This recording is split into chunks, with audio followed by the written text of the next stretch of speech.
રાજકોટમાં કચ્છ અને Saurashtra regional vibrant સમિટનો આજે અંતિમ દિવસે કેન્દ્રીય મંત્રી પિયુષ ગોયલ હાજર રહ્યા.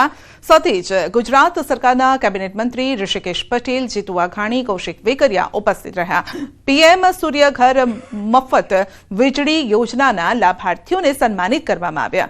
રિજનલ સમિટ અંગે કેન્દ્રીય મંત્રી પિયુષ ગોયલે આપ્યું છે નિવેદન. આગામી સમયમાં ગુજરાતથી પ્રેરિત થઈ અને અન્ય રાજ્યોમાં પણ થશે રિજનલ સમિટ. વધુમાં જણાવ્યું છે કે ગુજરાત દેશને 24 કલાક વીજળી કઈ રીતે મળી શકે તેનું ઉત્તમ ઉદાહરણ પૂરું પાડ્યું છે.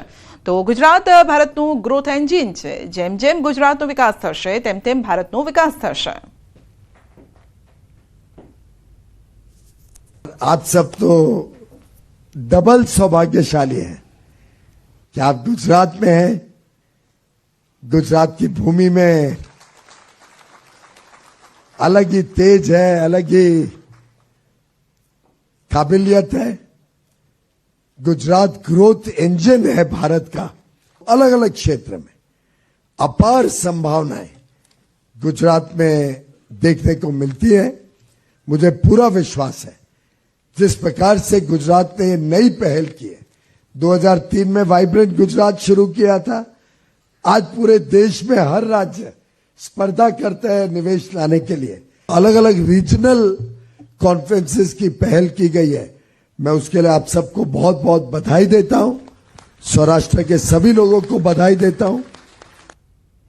કડકડતી ઠંડીમાં ઠૂઠવાવવા માટે તૈયાર થઈ જજો. હવામાન વિભાગે ઠંડીને લઈને કરી છે આગાહી. આગામી 24 કલાકમાં તાપમાન વધવાની શક્યતા છે.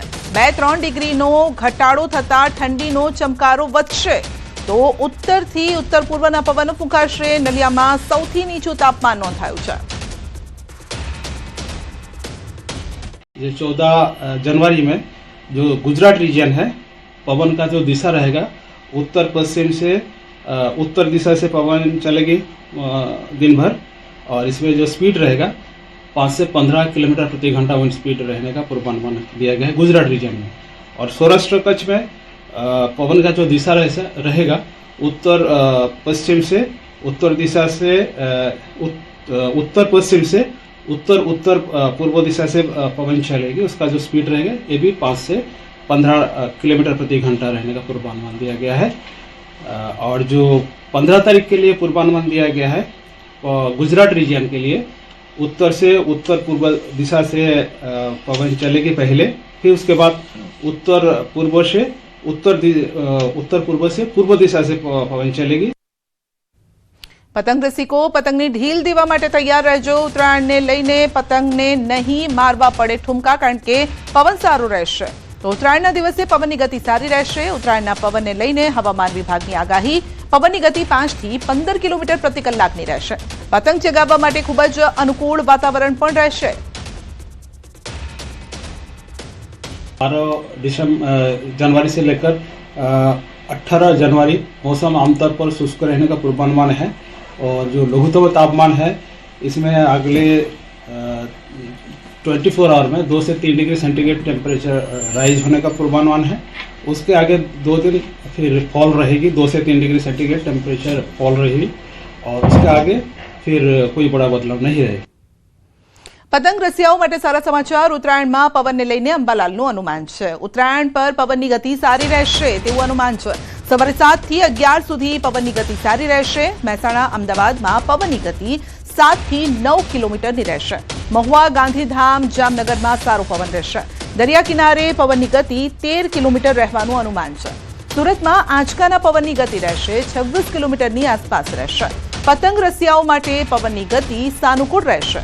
15 જાન્યુઆરીએ સવારમાં પવનની ગતિ ઓછી રહેશે. દિવસ દરમિયાન પવનની ગતિ વધઘટ થતી રહેશે.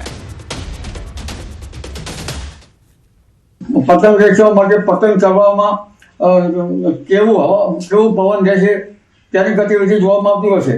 તો ભિન્ન ભિન્ન ભાગોમાં આપણે પવનની ગતિવિધિ જોઈએ તો લગભગ પરોળીના ભાગમાં, અમદાવાદના ભાગોમાં લગભગ પરોળીએ 7 કિલોમીટર ક્યાંક 9 કિલોમીટરનો પવન રહેવાની શક્યતા છે.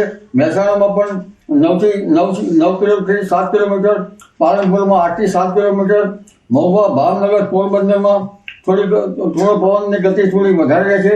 ગાંધીધામમાં પવનની ગતિ વધારે રહેશે. જામનગરમાં પણ પવનની ગતિ લગભગ 9 કિલોમીટરની આસપાસમાં રહેવાની શક્યતા છે. સવારે રાધનપુરમાં 9 કિલોમીટર આસપાસ, નિરંગામાં 10 કિલોમીટરની આસપાસ, દરિયા કિનારે 12 કિલોમીટરની આસપાસ, સુરતમાં 9 કિલોમીટરની આસપાસ રહેવાની શક્યતા છે. સવારના ભાગમાં પવનની ગતિ 9 થી 7 કિલોમીટર રહેવાની શક્યતા છે. બપોરે 10 વાગ્યાની આસપાસ 6 થી 7 કિલોમીટર મહદ ભાગોમાં, અને બપોરે 1 વાગે 6 થી 7 કિલોમીટર, અને સાંજે 4 વાગે 6 થી 7 કિલોમીટરની આસપાસ રહેવાની શક્યતા છે.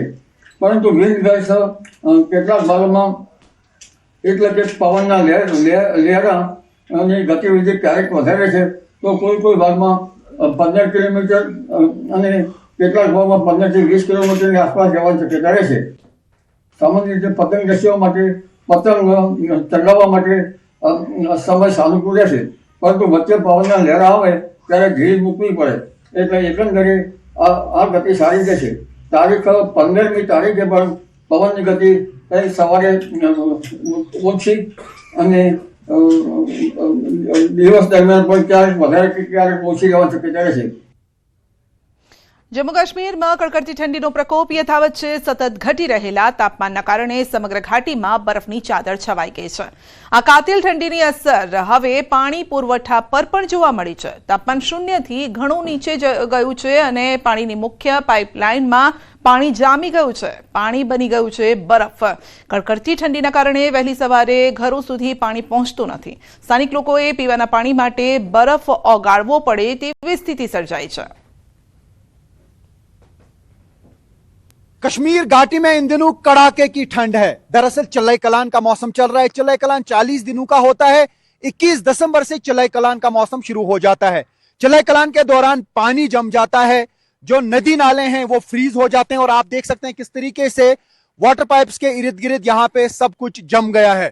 तो ये है आजकल कश्मीर में सर्दी का हाल. आप देख सकते हैं कि किस तरीके से वाटर पाइप्स के इर्द गिर्द सब कुछ फ्रीज हुआ है. पानी पाइप्स में जम जाता है, घरों तक नल का पानी नहीं पहुंच पा रहा है.